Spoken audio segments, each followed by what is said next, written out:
ஒன்று கொரிந்தியர் அதிகாரம் 12. அன்றியும் சகோதரரே, ஆவிக்குரிய வரங்களை குறித்து நீங்கள் அறியாதிருக்க எனக்கு மனதில்லை.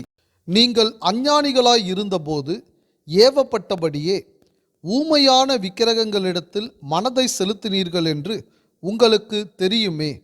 ஆதலால் தேவனுடைய ஆவியினாலே பேசுகிற எவனும் இயேசுவை சபிக்கப்பட்டவரென்று சொல்ல மாட்டான் என்றும், பரிசுத்த ஆவியினாலே அன்றி இயேசுவை கர்த்தரென்று ஒருவனும் சொல்லக்கூடாதென்றும் உங்களுக்கு தெரிவிக்கிறேன். வரங்களில் வித்தியாசங்கள் உண்டு, ஆவியானவர் ஒருவரே. ஊழியங்களிலேயும் வித்தியாசங்கள் உண்டு, கர்த்தர் ஒருவரே.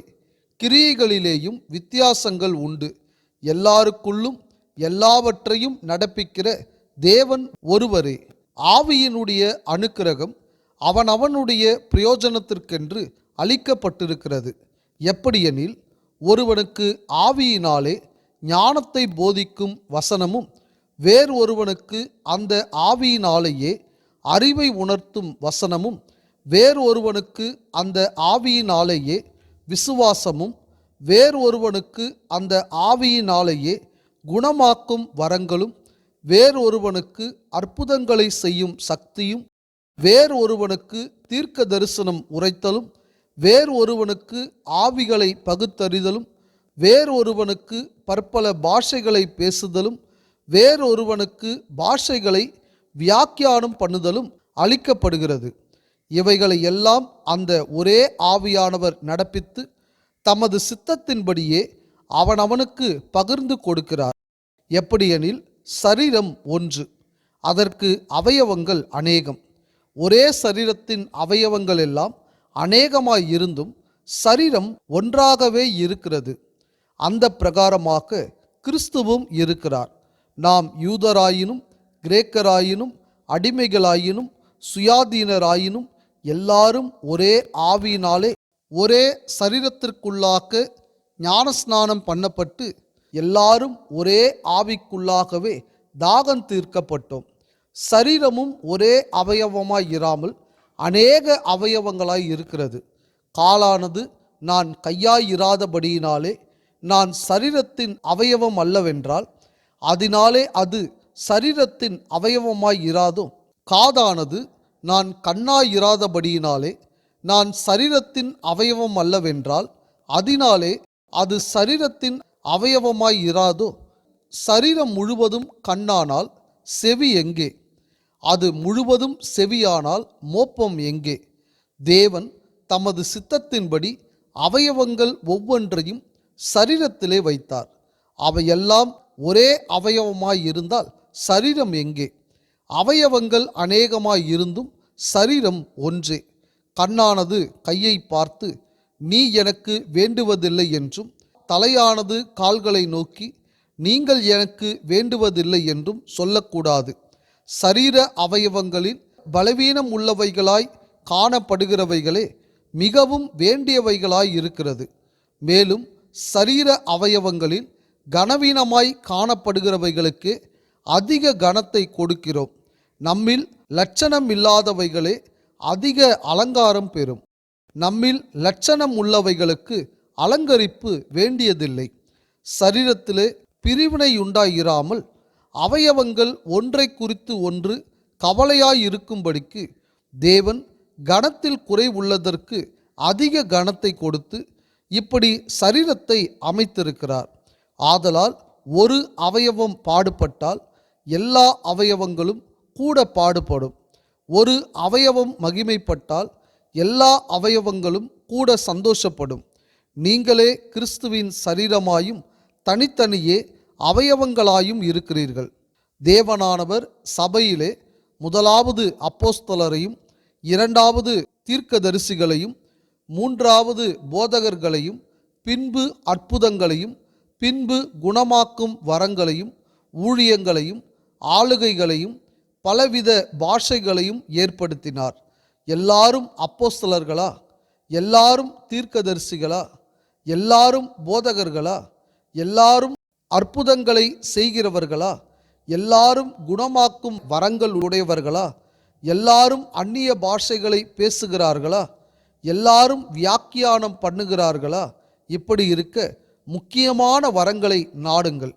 இன்னும் அதிக மேன்மையான வழியையும் உங்களுக்கு காண்பிக்கிறேன். 1 கொரிந்தியர் அதிகாரம் 13. நான் மனுஷர் பாஷைகளையும் தூதர் பாஷைகளையும் பேசினாலும் அன்பு எனக்கிராவிட்டால் சத்தமிடுகிற வெண்கலம் போலவும் ஓசையிடுகிற கைத்தாளம் போலவும் இருப்பேன். நான் தீர்க்க தரிசன வரத்தை உடையவனாய் இருந்து சகல இரகசியங்களையும் சகல அறிவையும் அறிந்தாலும் மலைகளை பேர்க்கத்தக்கதாக சகல விசுவாசம் உள்ளவனாய் இருந்தாலும் அன்பு எனக்கிராவிட்டால் நான் ஒன்றுமில்லை. எனக்கு உண்டான யாவற்றையும் நான் அன்னதானம் பண்ணினாலும் என் சரீரத்தை சுட்டெரிக்கப்படுவதற்கு கொடுத்தாலும் அன்பு எனக்கிராவிட்டால் எனக்கு பிரயோஜனம் ஒன்றுமில்லை. அன்பு நீடிய சாந்தமும் தயவும் உள்ளது. அன்புக்கு பொறாமை இல்லை. அன்பு தன்னை புகழாது, இருமாப்பாய் இராது, அயோக்கியமானதை செய்யாது, தற்பொழிவை நாடாது, சினமடையாது, தீங்கு நினையாது, அநியாயத்தில் சந்தோஷப்படாமல் சத்தியத்தில் சந்தோஷப்படும், சகலத்தையும் தாங்கும், சகலத்தையும் விசுவாசிக்கும், சகலத்தையும் நம்பும், சகலத்தையும் சகிக்கும். அன்பு ஒரு காலும் ஒழியாது. தீர்க்க தரிசனங்களானாலும் ஒழிந்து போம், அந்நிய பாஷைகளானாலும் ஓய்ந்து போம், அறிவானாலும் ஒழிந்து போம். நம்முடைய அறிவு குறைவுள்ளது. நாம் தீர்க்க தரிசனம் சொல்லுதலும் குறைவுள்ளது. நிறைவானது வரும்போது குறைவானது ஒழிந்து போம். நான் குழந்தையாய் இருந்தபோது குழந்தையைப் போல பேசினேன், குழந்தையைப் போல சிந்தித்தேன், குழந்தையைப் போல யோசித்தேன். நான் புருஷனான போதோ குழந்தைக்கேற்றவைகளை ஒழித்து விட்டேன்.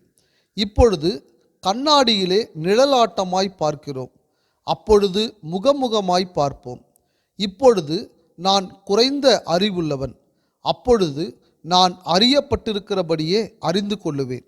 இப்பொழுது விசுவாசம், நம்பிக்கை, அன்பு இம்மூன்றும் நிலைத்திருக்கிறது. இவைகளில் அன்பே பெரியது. 1 கொரிந்தியர் அதிகாரம் 14. அன்பை நாடுங்கள், ஞான வரங்களையும் விரும்புங்கள், விசேஷமாய் தீர்க்க தரிசன வரத்தை விரும்புங்கள். ஏனெனில் அந்நிய பாஷையில் பேசுகிறவன் ஆவியினாலே இரகசியங்களை பேசினாலும் அவன் பேசுகிறதை ஒருவனும் அறியாதிருக்கிறபடியினாலே அவன் மனுஷரிடத்தில் பேசாமல் தேவனிடத்தில் பேசுகிறான். தீர்க்க தரிசனம் சொல்லுகிறவனோ மனுஷருக்கு பக்தி விருத்தியும் புத்தியும் ஆறுதலும் உண்டாகத்தக்கதாக பேசுகிறான். அந்நிய பாஷையில் பேசுகிறவன் தனக்கே பக்தி விருத்தி உண்டாக பேசுகிறான். தீர்க்க தரிசனம் சொல்லுகிறவனோ சபைக்கு பக்தி விருத்தி உண்டாக பேசுகிறான். நீங்கள் எல்லாரும் அந்நிய பாஷைகளை பேசும்படி விரும்புகிறேன். ஆகிலும் அந்நிய பாஷைகளில் பேசுகிறவன் சபைக்கு பக்தி விருத்தி உண்டாகும்படிக்கு அர்த்தத்தையும் சொல்லாவிட்டால் தீர்க்க தரிசனம் சொல்லுகிறவன் அவனிலும் மேன்மையுள்ளவன். ஆதலால் நீங்கள் தீர்க்க தரிசனம் சொல்லுகிறவர்களாக வேண்டும் என்று அதிகமாய் விரும்புகிறேன். மேலும் சகோதரரே, நான் உங்களிடத்தில் வந்து உங்களுக்கு இரகசியங்களை வெளிப்படுத்துவதற்காவது அறிவு உண்டாக்குவதற்காவது தீர்க்க தரிசனத்தை அறிவிக்கிறதற்காவது போதகத்தை போதிக்கிறதற்காவது ஏதுவானதை சொல்லாமல் அந்நிய பாஷைகளில் பேசினால் என்னாலே உங்களுக்கு பிரயோஜனம் என்ன? அப்படியே புல்லாங்குழல், சுரமண்டலம் முதலாக்கிய சத்தமிடுகிற உயிரில்லாத வாத்தியங்கள் தொனிகளில் வித்தியாசம் காட்டாவிட்டால் குழலாலே ஊதப்படுகிறதும் சுரமண்டலத்தாலே வாசிக்கப்படுகிறதும் இன்னதென்று எப்படி தெரியும்? அந்தப்படி எக்காலமும் விளங்காத சத்தமிட்டால் எவன் யுத்தத்திற்கு ஆயத்தம் பண்ணுவார்?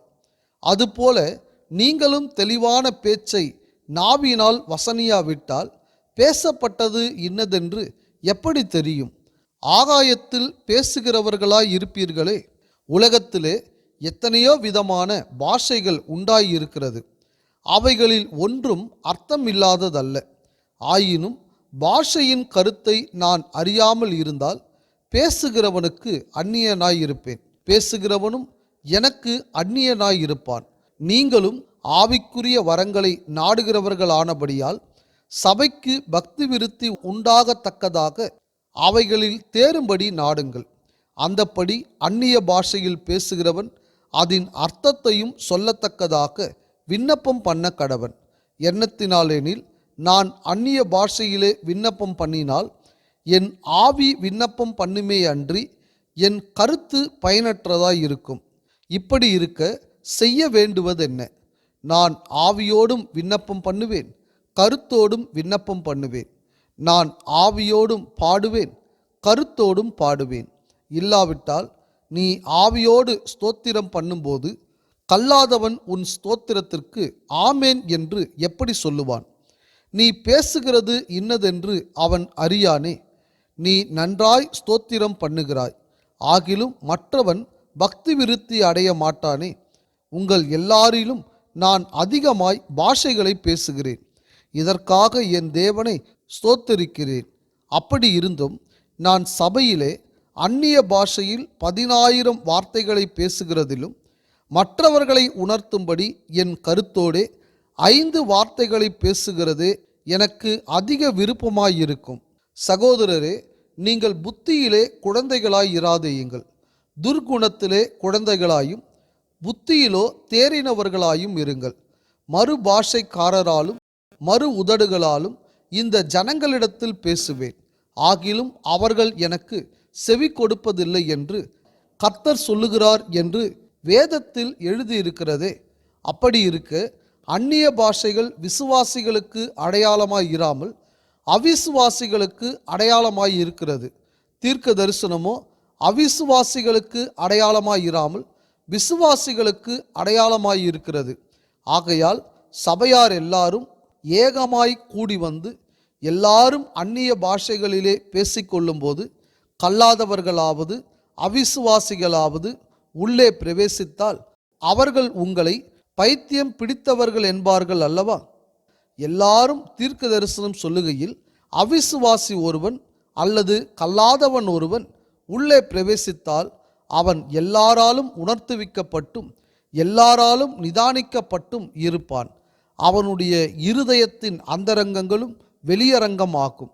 அவன் முகங்குப்புற விழுந்து தேவனை பணிந்து கொண்டு தேவன் மெய்யாய் உங்களுக்குள்ளே இருக்கிறார் என்று அறிக்கையிடுவான். நீங்கள் கூடி வந்திருக்கிற போது உங்களில் ஒருவன் சங்கீதம் பாடுகிறான், ஒருவன் போதகம் பண்ணுகிறான், ஒருவன் அந்நிய பாஷையை பேசுகிறான், ஒருவன் இரகசியத்தை வெளிப்படுத்துகிறான், ஒருவன் வியாக்கியானம் பண்ணுகிறான். சகோதரரே, இது என்ன? சகலமும் பக்தி விருத்திக்கு ஏதுவாக செய்யப்பட கடவது. யாராவது அந்நிய பாஷையிலே பேசுகிறதுண்டானால் அது 2 பேர் மட்டில் அல்லது மிஞ்சினால் 3 பேர் மட்டில் அடங்கவும் அவர்கள் ஒவ்வொருவராய் பேசவும் ஒருவன் அர்த்தத்தை சொல்லவும் வேண்டும். அர்த்தம் சொல்லுகிறவன் இல்லாவிட்டால் சபையிலே பேசாமல் தனக்கும் தேவனுக்கும் தெரிய பேசக்கடவன். தீர்க்கதரிசிகள் 2 பேராவது 3 பேராவது பேசலாம், மற்றவர்கள் நிதானிக்க கடவர்கள். அங்கே உட்கார்ந்திருக்கிற மற்றொருவனுக்கு ஏதாகிலும் வெளிப்படுத்தப்பட்டால் முந்தி பேசினவன் பேசாமல் இருக்க கடவன். எல்லாரும் கற்கிறதற்கும் எல்லாரும் தேறுகிறதற்கும் நீங்கள் அனைவரும் ஒவ்வொருவராக தீர்க்க தரிசனம் சொல்லலாம். தீர்க்கதரிசிகளுடைய ஆவிகள் தீர்க்கதரிசிகளுக்கு அடங்கி இருக்கிறதே. தேவன் கலகத்திற்கு தேவனாயிராமல் சமாதானத்திற்கு தேவனாய் இருக்கிறார். பரிசுத்தவான்களுடைய சபைகள் எல்லாவற்றிலேயும் அப்படியே இருக்கிறது. சபைகளில் உங்கள் ஸ்திரீகள் பேசாமல் இருக்க கடவர்கள். பேசும்படிக்கு அவர்களுக்கு உத்தரவில்லை, அவர்கள் அமர்ந்திருக்க வேண்டும். வேதமும் அப்படியே சொல்லுகிறது. அவர்கள் ஒரு காரியத்தை கற்றுக்கொள்ள விரும்பினால் வீட்டிலே தங்கள் புருஷரிடத்தில் விசாரிக்க கடவர்கள். ஸ்திரீகள் சபையிலே பேசுகிறது அயோக்கியமாய் இருக்குமே. தேவ வசனம் உங்களிடத்தில் இருந்தா புறப்பட்டது, அது உங்களிடத்துக்கு மாத்திரமா வந்தது? ஒருவன் தன்னை தீர்க்கதரிசி என்றாவது ஆவியை பெற்றவன் என்றாவது எண்ணினால் நான் உங்களுக்கு எழுதுகிறவைகள் கர்த்தருடைய கற்பனைகள் என்று அவன் ஒத்துக்கொள்ள கடவன். ஒருவன் அறியாதவனாய் இருந்தால் அவன் அறியாதவனாய் இருக்கட்டும். இப்படி இருக்க சகோதரரே, தீர்க்க தரிசனம் சொல்ல நாடுங்கள். அந்நிய பாஷைகளை பேசுகிறதற்கும் தடை பண்ணாதிருங்கள். சகலமும் நல் ஒழுக்கமாயும் கிரமமாயும் செய்யப்பட கடவது.